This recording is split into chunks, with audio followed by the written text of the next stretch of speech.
Hi hello నమస్తే, నేను మీ వాసుదేవన్. గులకరాళ్ల పంచాయతీ రాష్ట్రాన్ని ఒక కుదుపు కుదిపేసింది. విజయవాడలో ముఖ్యమంత్రి కార్యక్రమంలో ఆయన్ని టార్గెట్ చేస్తూ వదిలిన ఒక క్యాటర్బోలా, గులకరాయ, లేకపోతే ఎయిర్ గన్ నుంచి వచ్చిన పదార్థమా, మొత్తానికి ఆయన నుదుటిని తాకి తీవ్రంగా గాయపరిచింది. ఇది వైసీపీ చేయించుకున్న కుట్ర, తెలుగుదేశం ఆరోపణ, జనసేన అభియోగం. బీజేపీ మాత్రం కొంత బ్యాలెన్స్డ్గా జరిగిన దాడిని ఖండిస్తూనే దీని మీద నిష్పాక్షికంగా విచారణ జరిపించాలి అని చెప్పేసి. తెలుగుదేశం జనసేన టోన్ కొంచెం డిఫరెంట్గా ఉంది. జనసేన కూడా ఏంటంటే జరిగిన దాడిని ఖండించింది, తెలుగుదేశం ఒక అడుగు ముందుకేసి ఓ పక్క దాడిని ఖండిస్తామంటున్నారు, రెండో పక్క ఇది కుట్ర అంటారు. ఒకవేళ దాడి ఆయనే చేయించుకుంటే, దాడి నిజంగా జరిగి ఉంటే అప్పుడు అది కుట్ర కోణం అందులో రాదు. కుట్ర కోణమే అయితే తెలుగుదేశం దాడి అనే మాట మాట్లాడకూడదు. ఇందులో ఆ రెండిట్లో ఏది అనేది తెలుగుదేశం ఎలా మాట్లాడలేదు అర్థం కావట్లేదు. వాళ్ళ నాలెడ్జ్ సెంటర్ ఈ మధ్యకాలంలో కొద్దిగా పనిచేయట్లా క్రియాశీలకంగా. బహుశా ఎన్నికలు సమీపిస్తున్న వేళ పని ఒత్తిడి విపరీతంగా పెరిగి ఆలోచనలు సరిగ్గా రావట్లేదేమో, కానీ ఏదో ఒక దీనికి కట్టుబడి ఉండాలి, ఏదో ఒక అంశానికి కట్టుబడి ఉండాలి. దాడి అంటే దాడి అనే దానికి కట్టుబడి ఉండాలి. ఖండించారు, ఓకే, అయిపోయింది.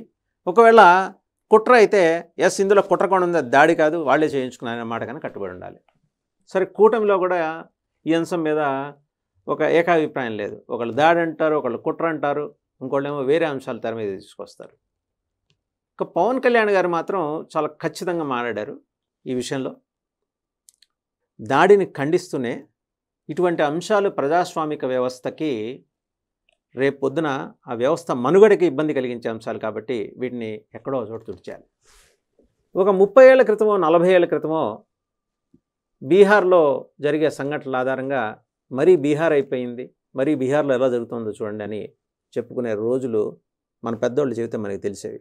మనం చూడలేదు కాబట్టి ఆ రోజుల్ని.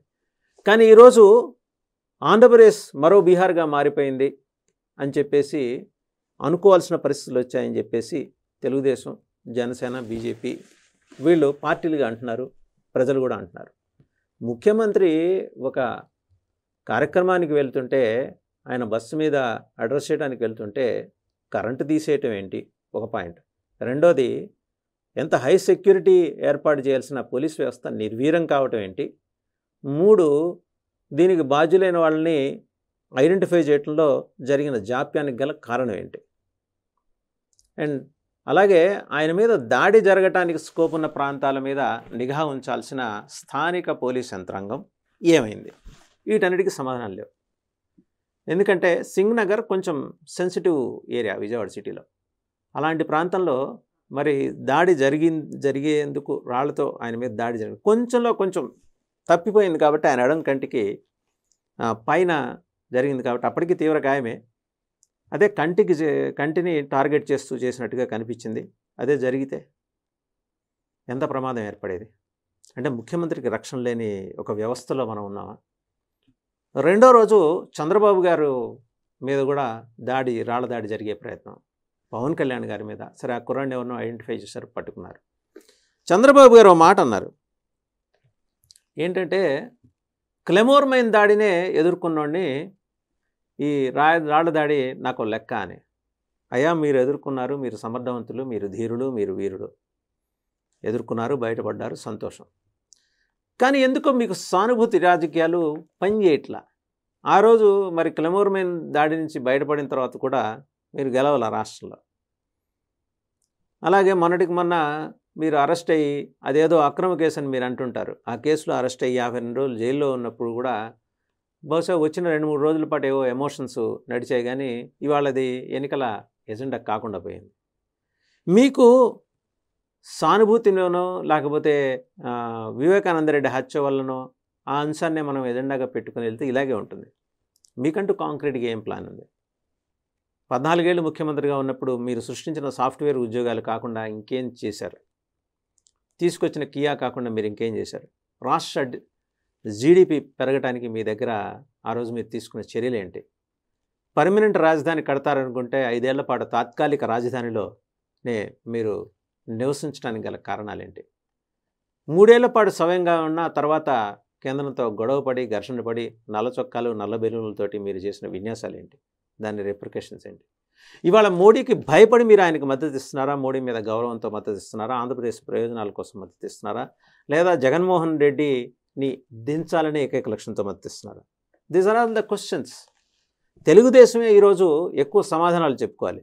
జనసేనకి ఈ అంశంతో నిమిత్తం లేదు. ఎందుకంటే ప్రధాన ప్రతిపక్షంగా మీరు చేయాల్సిన పోరాటాలు చట్టసభల్లో ఒక్కళ్ళు కూడా లేకుండా జనసేన ప్రాతినిధ్యం లేకుండా జనసేన చేసి తన క్యాలిబర్ ఏంటో నిరూపించుకుంది. దమ్ము ధైర్యం ఉన్న నాయకుడిగా ఆయన జనంలోకి వెళ్ళి తన సొంత సొమ్ము ఈ బోట్లు కాలిపోయిన కుటుంబాలకి అందజేసి వచ్చారు. ఇదేనే కాదు, చాలా గుప్తంగా కూడా ఆయన విరాళాలు ఇచ్చారు. ఆయన చెప్పుకోవాల్సిన అవసరం లేదు. ఆయన ఏం చెప్పినా ఏం చేసినా తాను కష్టపడి సంపాదించిన సొమ్మె తీసి పార్టీకి ఖర్చు పెట్టాడు. కానీ కేవలం రాష్ట్ర ప్రభుత్వం మీద వ్యతిరేకతతో నన్ను గెలిపించండి అని మాత్రం ఆయన అడగల. ఇవాళ కూటమి ఒక అనివార్యత కాబట్టి ఆయన తన ప్రచారాంశాల్లో అదొక అంశంగా తీసుకున్నారు. కానీ వాస్తవంగా ఆయన తగ్గాల్సిన దానికన్నా ఎక్కువ తగ్గి మీతో పాటు కలిసి జర్నీ చేస్తారు. అది గుర్తుపెట్టుకోండి. రెండోది, రాళ్లదాడి అనే అంశాన్ని ఒక 4-5 రోజుల పాటు ఋతురాగాలు సీరియల్ లాగా నడిపేసి మీరు దాని నుంచి ఏదో మైలేజ్ పొందాలని చూస్తే తెలుగుదేశానికి ప్రయోజనం నిష్ఫలం. ఇది కాక మీ అబ్బాయి అదేదో ఎర్ర బుక్ అనేది ఒకటి పట్టుకొని తిరుగుతున్నారట. దాంట్లో విషయాలేవో బయట పెట్టేసేయండి. దాంట్లో ఉన్న అధికారులందరి పేర్లు కూడా చదివేసి వీళ్ళందరినీ మేము అధికారంలోకి రాగానే తాడతీస్తామని చెప్పమానండి. దీంట్లో పేర్లున్నాయని చెబితే జనం నమ్మరు. అసలు మీరు అందులో ఏం రాసుకున్నారు అది కూడా చెప్పండి. నిర్మోహమాటంగా అందులో నిజాయితీ ఉంటే ప్రజలు మిమ్మల్ని గెలిపిస్తారు. రాళ్లదాడి వల్ల వచ్చే సానుభూతితోటి 10 ఓట్లు పెరుగుతాయనుకుంటే అది మూర్ఖత్వం. సో అందువల్ల ఏంటంటే అటువంటి అంశాల నుంచి బయటకు వచ్చి ప్రజలకు ఉపయోగపడే అంశాల గురించి మాట్లాడండి. ఇంకొక అనుమానం ఏంటంటే ప్రజా మేనిఫెస్టోలో మీ సూపర్ 6 ఉండబోవని తెలుస్తోంది. మీరు ఎప్పుడు కూర్చుంటారు, ఎప్పుడు మేనిఫెస్టో? మే 13 ఏమో తీరా చూస్తే కిటికీ తలుపు తెరిస్తే ఎదురుగుండా కనిపిస్తుంది మే 13. మీరు ఎప్పుడు చెబుతారు?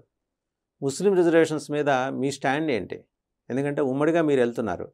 బీజేపీ ఆంధ్రప్రదేశ్ కోసమని ముస్లిం రిజర్వేషన్స్ మీద తన స్టాండ్ని అయితే వెనక్కి తీసుకోదు. మరి మీరు సర్దుకుంటున్నారా? లేకపోతే ఆ ఒక్క అంశం మినహా మిగిలిన అన్ని అంశాల్లో బీజేపీతో మాకు మద్దతు ఉంటుంది అంటున్నారా? ఇంతకీ మేనిఫెస్టోలో మీరు రాసిన అంశాలు ఉంటున్నాయా? ఢిల్లీలో బీజేపీ కార్యాలయంలో తయారైన మేనిఫెస్టోని మీరు కూడా చదివి వినిపిస్తారా? చంద్రబాబు గారు, ఇది చాలా హై టైం, మీరు జనంలోకి రావాలి, ఈ అంశం మీద విస్తారంగా మాట్లాడాలి. ఇంతటి అనుభవజ్ఞులు, 43 ఏళ్ల సీనియారిటీ ఈ రాష్ట్రంలో మీ ఒక్కరికే ప్రస్తుతం ఉంది కాబట్టి మీరే దీనికి ధీటైన సమాధానం ఇచ్చి కష్టాల్లో ఉన్న జనాలందరినీ మీరు ఇలా హక్కున చేర్చుకొని ఆదరించి కాపాడండి. జనం మీకోసం వెయిట్ చేస్తున్నారు.